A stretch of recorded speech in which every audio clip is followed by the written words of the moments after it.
What's up, everybody? This is MS.ABA, and welcome to my channel.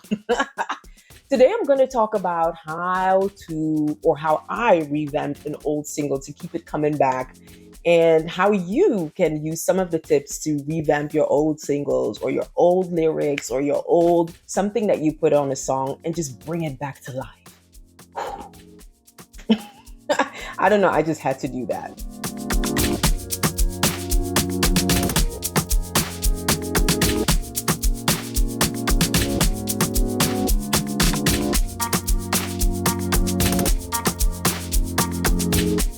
Anyway, I'm a music artist and I have been doing this for, quite some time. I would say about 13 years ago, where I really decided to take on the journey to really do my music myself, come up with an artist name, think about the kind of music that I really want to put in the world. Because before, I used to be in groups and bands. And at some point in your life, there comes a time where you just really have to make the decision. Because one thing that is for sure, singing is one ball game, but being an artist is a whole nother ball game. And being an indie artist is a different kind of ball game. And being an indie artist is very fulfilling in the sense that I can combine it with the other things creative I can do. It really arises, my business sense. I get to work with a team, really understanding how to work with the right talent. And then also the work is tedious, but it's really rewarding because it really fits my vision and the kind of style that I create, and really what I want to be as an artist as time goes by. So for me, I'm really into creating super fans. For me, I'm really into, creating the kind of music that is live, engaging and connecting people from the Afro diaspora world, all of that. And it just suits, my journey better as an indie artist. I've embraced it. I love it. And that's really where I am right now. So back in 2014, I released my first single called Shero. Shero was such a lovely concept and a lovely song that I brought out. It was my first, produced by Joshua and Ricks. He is now a really prominent producer, church boy. And but before, we were just really working on the record, in our living room. And the name Shero, I came up with that, through my manager at the time. We were talking and he was like, "You are really a Shero." And I was like, "What does that mean?" And he said, "You're really heroic in the work that you do." Shout out to Astrologic for that piece of creativity. And it really got me to, the chorus, Shero, Shero, Shero, Shero, Shero, Shero. And I was like, I'm going to do something with it. My first song, and one thing that I'm really proud of, right? Even though it came out and, it wasn't really a time where streaming was as it was now, it really allowed some kind of movement to evolve where I created merchandise, the song really sticks into people's mind, had a bit of elements of Tree and English and stuff like that. So it really sparked a moment where I was looking for marrying the sounds that I really grew up listening to, which is West African sounds, R&B, soul, hip hop, all of these dynamic of genres that I grew up listening to. And I loved it.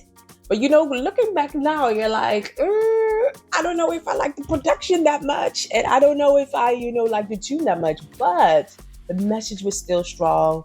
The chorus was still strong. And I was like, listen, I still really want to do something with this because in terms of marketing, it has so much potential to really spark something else among women and among people that like to motivate women in what they do and mothers. And that whole thing around women is something that I just couldn't let go of.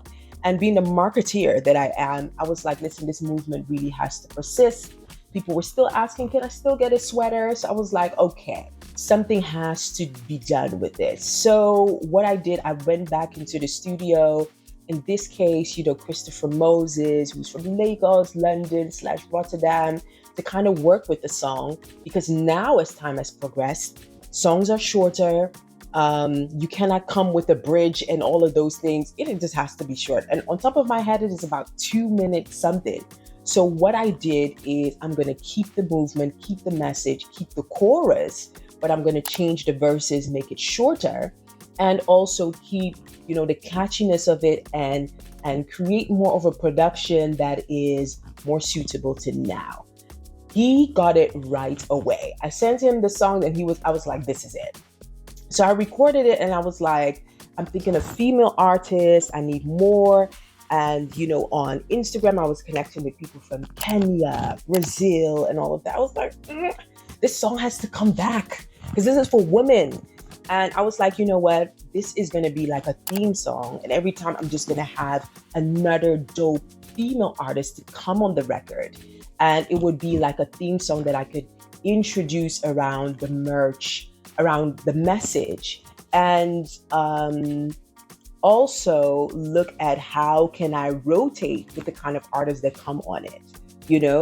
These days when singles do really good, and I think the Ghana artists really do well with this, they come up with a Dutch version, Zouk version, hip hop version, and all of that, right?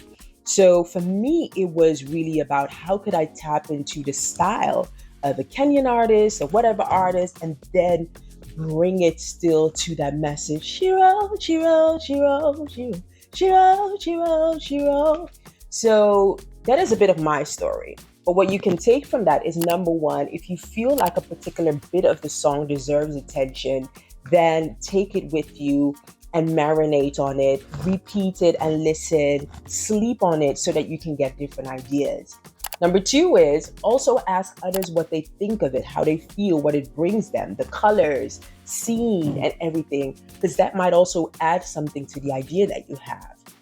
Number three, perform with it live. I go to jam sessions. Shout out to Epitome Entertainment. They organize jam sessions where you can just, play your song, the band plays it, and you come up with something else that will really add some flavors, record it so that you could listen back to it and be like, hey, this elevation that I'm looking for could really use some guitar or some bass or maybe a reggae vibe or something like that. So that is also one. Another thing is that don't stop recording it or don't stop performing it.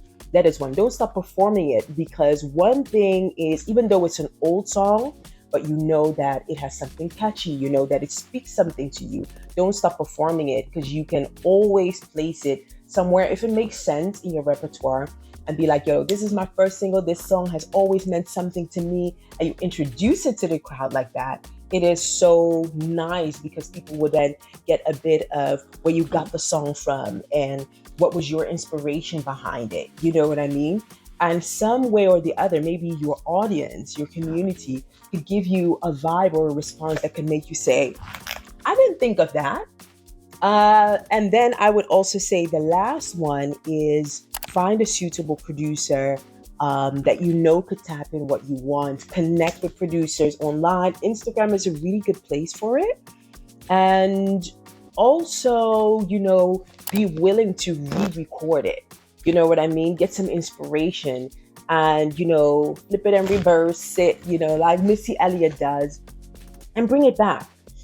So these tips really help me to look at the song and be like, you know what, I'm gonna bring it back on an EP, and really have fun with it. Share the message, share the story.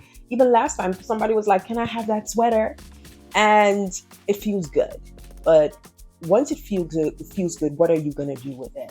Reintroduce it. Also look at timeline, look at the right timing, brainstorm around it with somebody who knows music, and then you could re-release what you've done. Or even if it is a piece, you could bring it back to a new song.